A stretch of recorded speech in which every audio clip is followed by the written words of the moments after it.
You are most welcome to my channel Grammar School 26. আশা করি তোমরা সবাই ভালো আছো। আজকের ভিডিওতে আমি তোমাদের সাথে আলোচনা করব কন্ডিশনাল সেন্টেন্স নিয়ে, অর্থাৎ কন্ডিশনাল সেন্টেন্স কাকে বলে, এর গঠন প্রক্রিয়া, এর বৈশিষ্ট্য এবং ব্যবহার নিয়ে। তো no more talking, let's start. নিচের সেন্টেন্স দুটি লক্ষ্য করো। If you come late you will miss the train. যদি তুমি দেরিতে আসো তবে তুমি ট্রেন ফেল করবে। Where I reach, I would set up a hospital. আমি যদি ধনী হতাম তবে আমি একটি হাসপাতাল স্থাপন করতাম। উপর সেন্টেন্স দুটির প্রতিটিতে একটি করে শর্ত বা কন্ডিশন প্রকাশিত হয়েছে, অর্থাৎ একটি শর্ত পূরণ হলে অন্য কাজটি পূরণ হবে। এই কারণে এই সেন্টেন্স দুটি কন্ডিশনাল সেন্টেন্স। অতএব বলা যায় যে সেন্টেন্সে কোনো শর্ত বা কন্ডিশন প্রকাশিত হয় তাকে কন্ডিশনাল সেন্টেন্স বলে। নোট টু রিমেম্বার, কন্ডিশনাল সেন্টেন্সে একটি প্রিন্সিপাল ক্লোজ এবং একটি সাবঅর্ডিনেট ক্লোজ থাকে। সাবঅর্ডিনেট ক্লোজের শুরুতে ইফ কনজাংশনটি যুক্ত থাকে। সাধারণত ইফ যুক্ত সাবঅর্ডিনেট ক্লোজটি সেন্টেন্সের শুরুতে থাকে, তবে বাক্যের শেষ অংশেও থাকতে পারে। যেমন if you come I will go with you. দেখো এখানে এই বাক্যটার যে প্রথমে ইফ যুক্ত অংশটুকু বা সাবঅর্ডিনেট ক্লোজটা আছে। পরের বাক্যটি লক্ষ্য করো, I will go with you if you come. এই বাক্যে দেখো শেষ অংশে বসানো হয়েছে। মনে রাখবে, ইফ ক্লোজকে পরেও লেখা যায়, তবে এক্ষেত্রে দুই ক্লোজের মাঝে কমা দিতে হয় না। অর্থাৎ ইফ যুক্ত অংশটুকু যদি আমরা শেষে লিখি তাহলে পরে কমা দেব না, আর যদি প্রথমে লিখি তাহলে কমা দেব। এই যে দেখো এখানে প্রথমে লিখেছে তাই কমা দিয়েছি, এখানে শেষে লেখা হয়েছে তাই এই বাক্যে কোনো কমা ব্যবহার করা হয়নি। Kinds of conditional sentence. Conditional সেন্টেন্সের প্রকারভেদ। শর্তের কাজটি ঘটার সম্ভাব্যতার উপর ভিত্তি করে কন্ডিশনাল সেন্টেন্সকে 4 ভাগে ভাগ করা হয়। 1 নম্বর, জিরো কন্ডিশনাল সেন্টেন্স, যাকে বলা হয় রিয়েল বা ট্রু ইন জেনারেল, বা বাস্তব অথবা সত্য যেটা। 2 নম্বর, ফার্স্ট কন্ডিশনাল সেন্টেন্স, প্রবেবল বা সম্ভাব্য। সেকেন্ড কন্ডিশনাল সেন্টেন্স, ইমপ্রবেবল বা অসম্ভাব্য সেন্টেন্স। 4 নম্বর, থার্ড কন্ডিশনাল সেন্টেন্স, ইম্পসিবল, অসম্ভব, অর্থাৎ অসম্ভব কোনো কিছু আর সম্ভব নয় সেটা প্রকাশিত হয় থার্ড কন্ডিশনাল সেন্টেন্সে। এবার আমরা এই 4 প্রকারের প্রত্যেকটি সম্পর্কে আলাদা আলাদাভাবে আলোচনা করব। আরেকটা কথা বলি তোমাদের, সেটা হচ্ছে তোমরা বেশিরভাগ ভিডিওতে দেখবা 3 প্রকার কন্ডিশনাল সেন্টেন্স সম্পর্কে আলোচনা হয়েছে, কিন্তু প্রকৃতপক্ষে কন্ডিশনাল সেন্টেন্স 4 প্রকার: zero conditional, first conditional, second conditional and third conditional. 1 number, zero conditional sentence বা রিয়েল আর ট্রু ইন জেনারেল। যে কন্ডিশনাল সেন্টেন্স দ্বারা বাস্তবতা বা সত্যতা প্রকাশ পায় তাকে জিরো কন্ডিশনাল সেন্টেন্স বলে। এর গঠনটা হলো ইফ প্লাস সাবজেক্ট প্লাস ভার্বের প্রেজেন্ট ফর্ম প্লাস এক্সটেনশন। দ্বিতীয় অংশ অর্থাৎ প্রিন্সিপাল ক্লোজটা হবে সাবজেক্ট প্লাস ভার্বের প্রেজেন্ট ফর্ম। তাহলে মনে রাখো, দুই পাশে প্রেজেন্ট ইনডেফিনিট টেন্স থাকবে। যেমন if you press the button the TV starts or comes on. যদি তুমি বাটনে চাপ দাও তাহলে টিভি চালু হবে। If you heat water it boils. পানিতে তাপ দিলে ইহা বয়েল হবে, অর্থাৎ সিদ্ধ হবে বা ফুটবে। If you hit a metal pot it sounds. যদি তুমি কোনো ধাতব পাত্রে আঘাত করো সেটা বেজে উঠবে। তাহলে দেখো এই 3টা বাক্যই সত্য কথা প্রকাশ করছে। অতএব এইগুলি হলো zero conditional sentence. Number 2, first conditional sentence, যার অর্থ প্রবেবল অর্থাৎ সম্ভাব্য। বর্তমানে বা ভবিষ্যতে কোনো একটি শর্ত পূরণ হলে ভবিষ্যতে একটি কাজ হবে বোঝালে ফার্স্ট কন্ডিশনাল হয়। এর স্ট্রাকচারটা হলো ইফ প্লাস সাবজেক্ট প্লাস ভার্বের present form.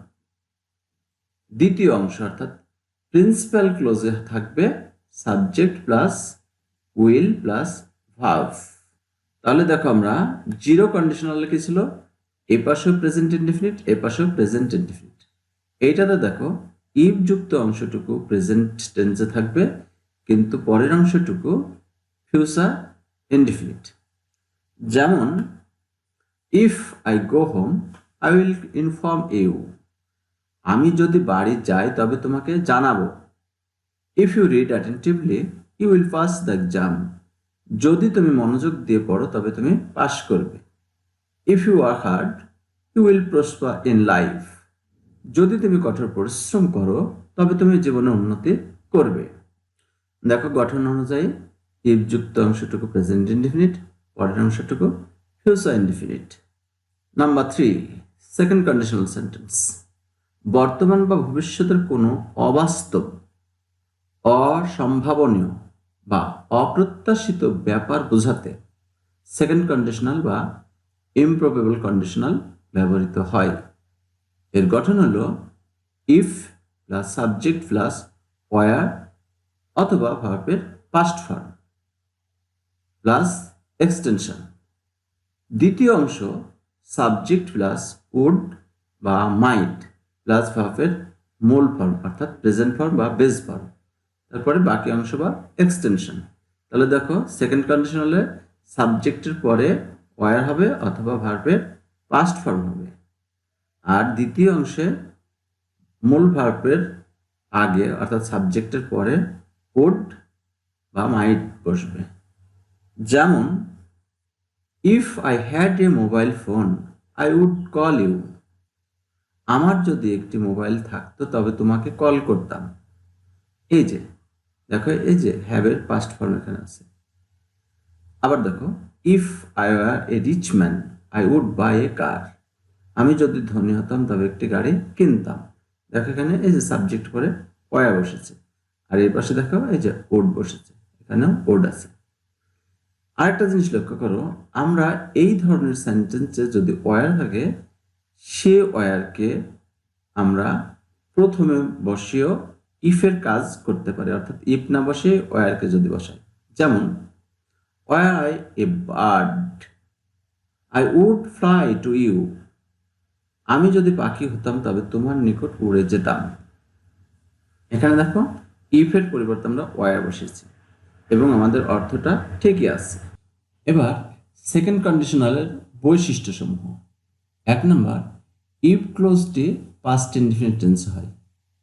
2 number, if ক্লোজের ভার্বটি past টেন্সে হলেও তা কোনো অতীত ঘটনাকে নির্দেশ না করে বর্তমান বা ভবিষ্যৎ ঘটনাকে নির্দেশ করে। 3 নম্বর, প্রিন্সিপাল ক্লোজের স্ট্রাকচারটি হচ্ছে সাবজেক্ট প্লাস উড বা মাইট প্লাস ভার্বের বেস ফর্ম।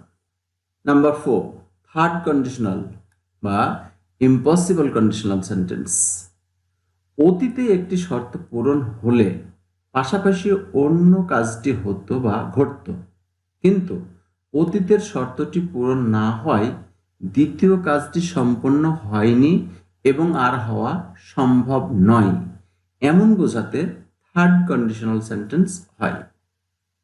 এর গঠন হলো if plus subject plus had plus ভার্বের পাস্ট পার্টিসিপল, দ্বিতীয় অংশ থাকবে সাবজেক্ট প্লাস উড বা কুড বা মাইট প্লাস হ্যাভ প্লাস ভার্বের পাস্ট পার্টিসিপল প্লাস এক্সটেনশন।